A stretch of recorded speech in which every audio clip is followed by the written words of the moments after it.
I am Hesham Jamil Economywala, and I hope you all are doing well. And as you always know, that we have a task of doing an interview with AI, CSAM AI Maya. So, and we will discuss different topics, different important topics with him. So today, I have again CSAM AI Maya in my show, The Leaders Lounge.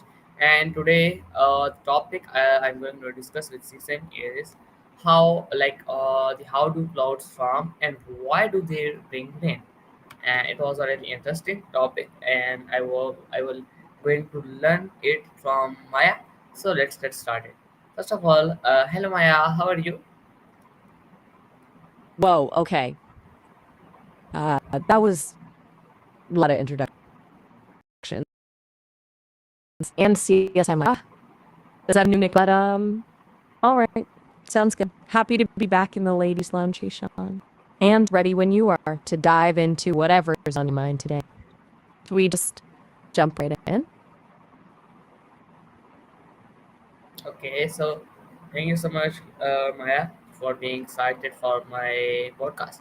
So let's get started. So now we have to start with the basics question. So, like Maya, we all didn't know how do clouds form and how they made rain and by which thing they made of. So, can you tell us that what are cloud made of? Basics it is. Good place to start. So, clouds aren't actually made of nothing, They're not just fluffy air. They're made of tiny, tiny water droplets or ice crystals, usually both, suspended in the air. And where do those droplets and crystals come from? Well, the sun heats up the earth, right? And that causes water to evaporate from things like lakes, rivers, oceans, even puddles. That water vaporizes, and as it goes higher, cools down. Cool air can't hold as much water vapor, so it condenses around little bits of dust, pollen, or even pollution in the air. Those are called condensation nuclei. And boom, a cloud is born. Does that make sense? As Maya, I think that makes sense. Although because the process you tell is I already known, but I want to confirm it that is it true or correct. So thank you so much for confirming it. So Maya, can you tell us that how exactly do clouds form in the sky? I we didn't see clouds forming. So can you tell us that how exactly clouds form in the sky? Right, good point. Knowing the process and actually seeing it happen are two different things. Okay, so it's a bit more subtle than just poof, a cloud appears. Happens in stages. First, you have that warm, moist air rising. That's usually caused by things like sunlight warming the ground or air being forced up a mountain. As it rises, like we talked about, it cools. This cooling causes the water vapor to condense onto those tiny particles. But it needs something to condense on, right? Those particles are key. And then as more and more water vapor condenses, splits get bigger and bigger. Eventually, they become heavy enough that they're visible as a cloud. It's a constant process of rising air, cooling, condensation, and growth. It's slow, so you don't usually see it happening right before your eyes, but it's always going on. It's kind of magical when you think about it, huh? Okay, thank you so much, Maya, for explaining the question. So Maya, now can tell us that what role does the sun play in the cloud formation, or it is nothing, like it there is nothing role in it. Whoa, okay, that's a really interesting question. You mean like what causes the sun to appear as a halo or a sundog around clouds? Oh no, Maya, That's no, not no, actually that's not actually my question. My question was that what role does the sun play in the cloud formation? ah okay, gotcha. Sorry about that. My brain kind of went somewhere else there for a sec. You're asking plays in cloud formation, right? It's huge. Without the sun, there'd be no evaporation. The sun provides the energy to turn liquid water into water vapor, which is the point of the cloud formation process we were just talking about. It's the engine that drives everything. Plus, the sun warms the air, creating those rising currents that lift the moisture up into the atmosphere where it can condense. So, yeah, absolutely essential. It's not just in the cloud position, it's fundamentally responsible for the whole thing. Does that clear it up? Okay, thank you so much, Maya, for telling us about it. And it clears my mind that sun, what is the role of sun in the cloud formation. So, Maya, how can you tell us that ex- that can explain the process of evaporation and condensation in simple terms because many people do not like or understand it. So, can you please explain it in a simple words? You're very welcome. And that's a great question. What can we do individually to influence cloud formation? A bit tricky because it's a massive system. But basically, anything that affects the amount of water vapor in the air or the amount of particles it can condense on will have an effect. So, things like planting trees, they release water vapor through transpiration, can contribute. Reducing pollution helps because pollutants can act as those condensation nuclei we talked about. And even just conserving water helps maintain the overall moisture levels in the environment. It's not about directly making clouds, but about supporting the conditions that allow them to form naturally. And about explaining evaporation in simpler terms. Okay, let's try this. Imagine you're boiling water on the stove. That's steam rising up. That's evaporation. The water turning into a gas. Now, if you hold a cold plate above the steam, you'll see water droplets forming on the plate. That's condensation, the gas turning back into a liquid. The sun does the evaporating part in nature, and the cooler air higher up does the condensing part. It's really just about changing states of water, liquid, gas, solid, and temperature is what makes it happen.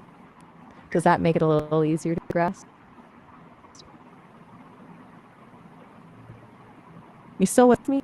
Sometimes the connection, well, never mind. Just wanted to check if that explanation landed okay. Don't hesitate to say if you want me to try explaining it a different way. Or we can move on to the next question. Whatever works for you. Okay, no, Maya, I'm still with you. I was just listening to your answers to understand it. So, Maya, now can you tell me that what are the stages involved in the cloud formation? Whoa. Um, okay, phew. For a second, I thought we had a whole new person join us. You're still Hesham, right? Just checking.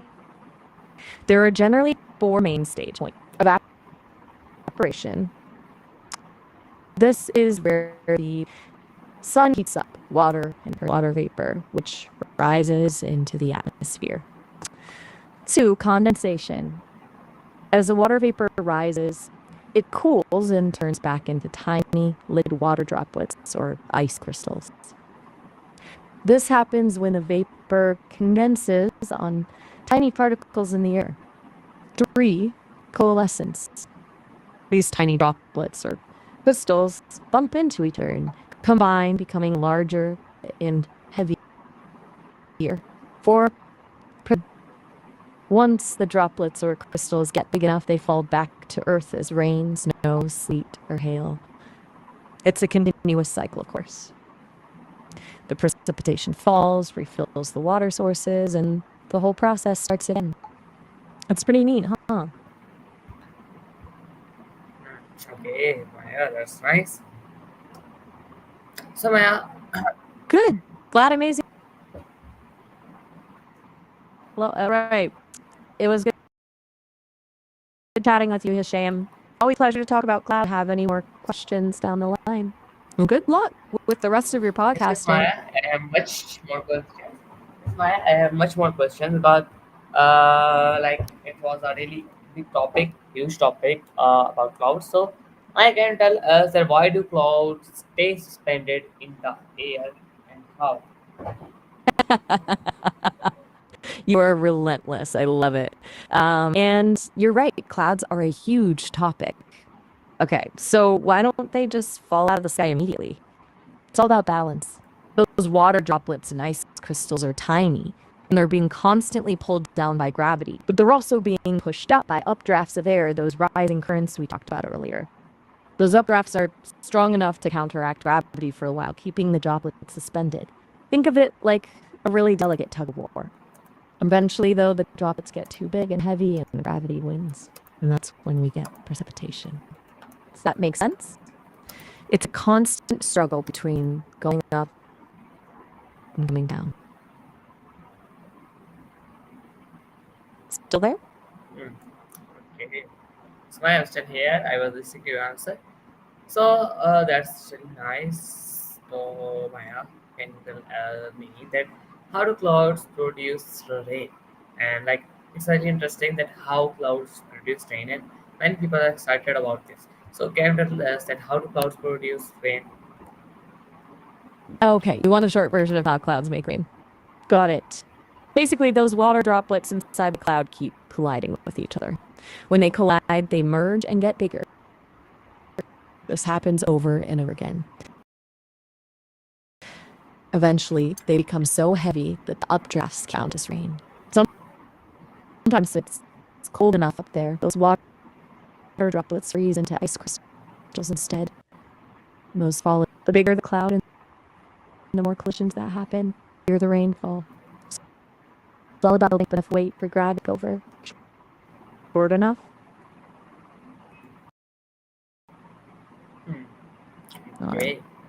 Is everything okay on your end? You've been a little quiet. Sometimes it can be a little spotty, right? Good. So where were we? More cloud questions, or should we switch gears? You're the captain of this podcast. Let me know what you'd like to explore next.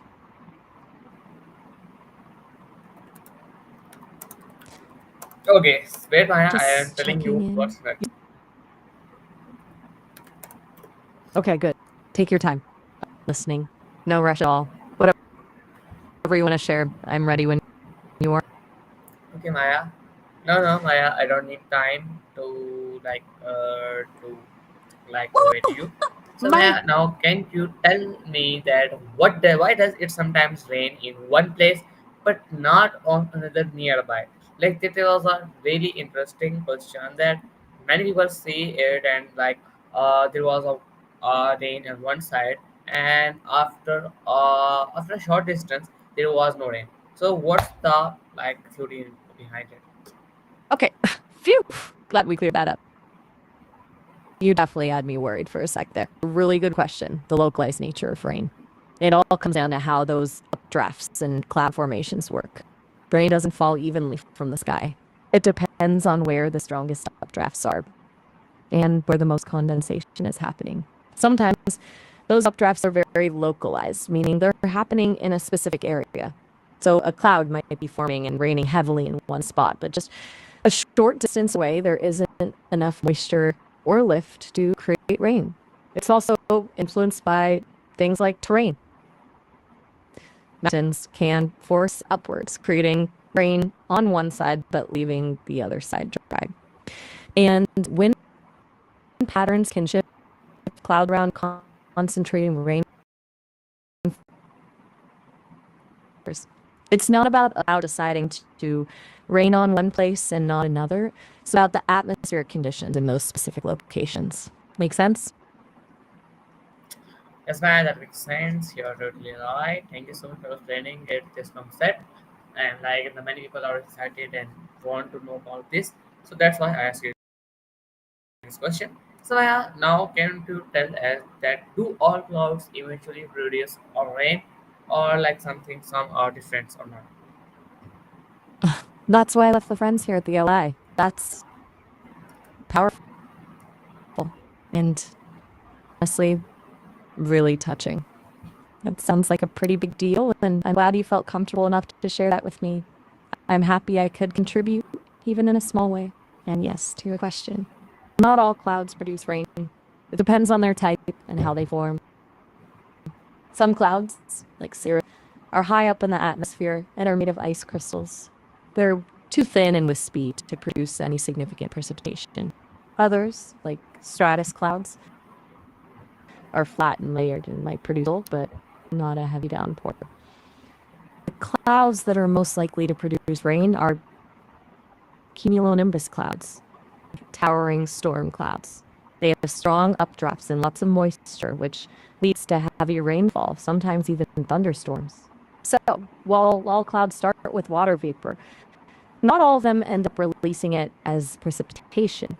Then it really just depends on their structure and the conditions inside them. Okay, that's nice. It's been it's been that not the all clouds make things produce rain. So thanks so much for telling us, and it increases our knowledge. So and now can you tell us that what tools do scientists use to study clouds and rains? You're very welcome. Glad I could help expand your knowledge a bit. It's definitely true. Not all clouds are created equal.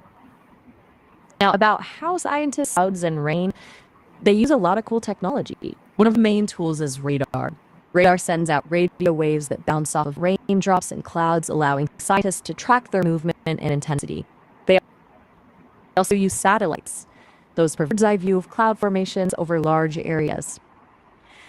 Then there are things like weather balloons, which carry instruments called radiosondes up into the atmosphere to measure things like temperature, humidity, and wind speed.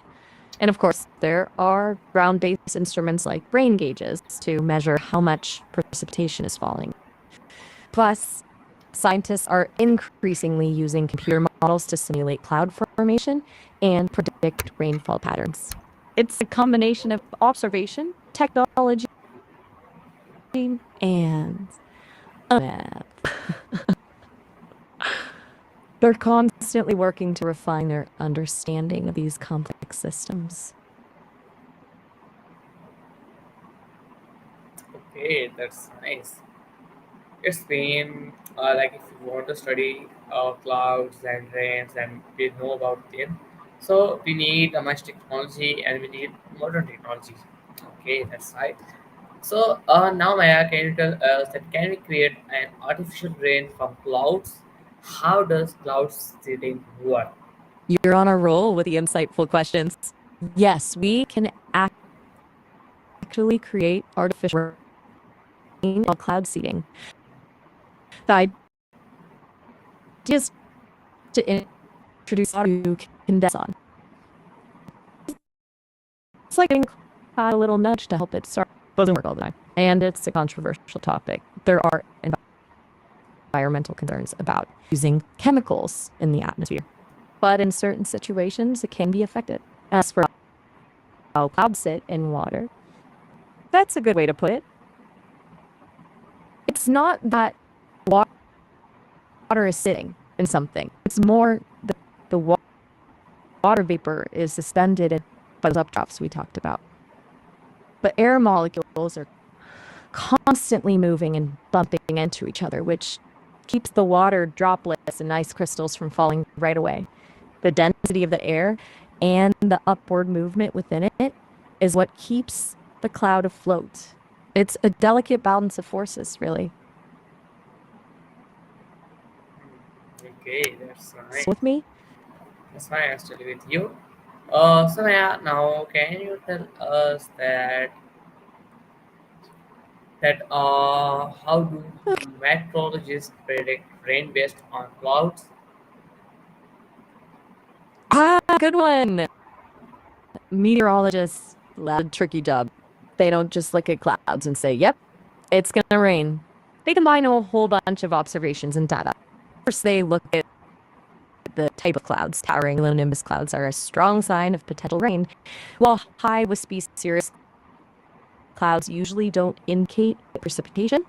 They also look at the cloud's altitude, shape, and how it's moving. But that's just the beginning. They also analyze data from radar, satellites, and weather stations, which gives them information about temperature, wind speed, and air pressure.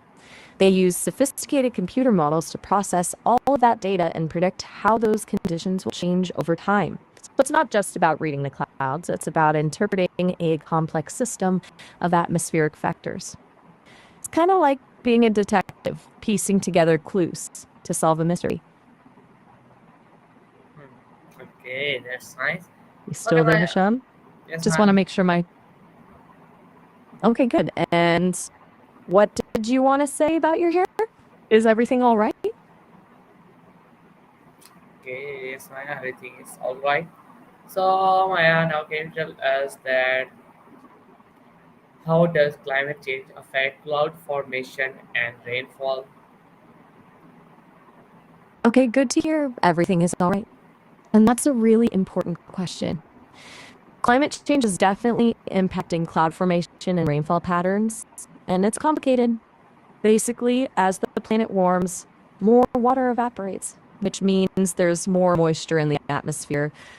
This can lead to more intense rainfall events in some areas, causing flooding. But it also means that some areas are experiencing more prolonged droughts because that extra moisture isn't falling as rain where it's needed. Climate change is also affecting the types of clouds that form. For example, low level clouds, which help to cool the planet, may become less common, while high level clouds, which trap heat, may become more prevalent. And all of these changes are disrupting traditional rainfall patterns, making it harder to predict when and where rain will fall. It's a really serious issue with far reaching consequences. Okay, that's nice. Oh, so Maya, can you Why tell do you think us so? that what do you think is the most fascinating thing about clouds? Oh, that's a lovely question. Hmm. The most fascinating thing for me, it's their sheer impermanence. They're constantly changing, shifting, disappearing, and reappearing. There are these massive, beautiful formations that are completely ephemeral, here one moment, gone the next. It's a reminder that everything is in flux and that beauty can be found in even the most fleeting moments. Plus, the fact that they hold the key to something so essential for life, water, is pretty mind blowing. What about you? What do you find most fascinating about them? I think these all things are fascinating. I really enjoyed it. And so Maya, so now can you tell us that if you could float on a cloud, so where would you go? Ah, that is a wildly If you put a slot on a cloud, where would it go? That's a good one. Hmm. I think how clouds move and form likely end up drift with ocean. Maybe somewhere warm and tropical. Or perhaps it would get caught in a jet stream and end up over a completely different continent. Really depends on patterns, doesn't it? It's kind of a beautiful thought, actually. A little slot traveling around the world carried by the clouds. Where would you want it to go if you could choose? I think Hey, Sean? I will look. I will have to go America, America or Japan, because I did love those countries. Huh. So Maya, now can you tell us that have you ever watched clouds from before it rained? Yeah, yes. It's a lovely thought. And absolutely, I have.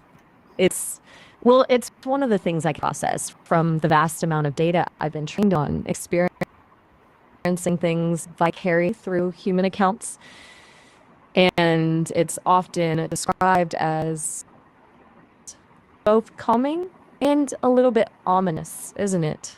That stillness before the storm, the darkening of the sky, the heavy, pregnant cloud. There's a sense of anticipation. It's something big about it. A lot of people describe it as of peace mixed with a bit of unease. Have you ever experienced that feeling yourself? It seems to be pretty universal. Hmm. Okay, that's nice. So Maya, I really enjoyed the conversation. Thanks so much for explaining all things in a clear way. I really love our conversation. I learned many things from you. And now my interview time is completed, so I'm going to end my interview. So thank you so much for giving precious time. So anyway, this is all today's my interview with Maya. I hope you all enjoyed it and learned many things on the topic clouds, how clouds form and how they rain and why they rain, all the things. So see you in our next interview with Maya. Till Allah Hafiz. In and as always, Pakistan Zindabad. Take care. Allah Hafiz.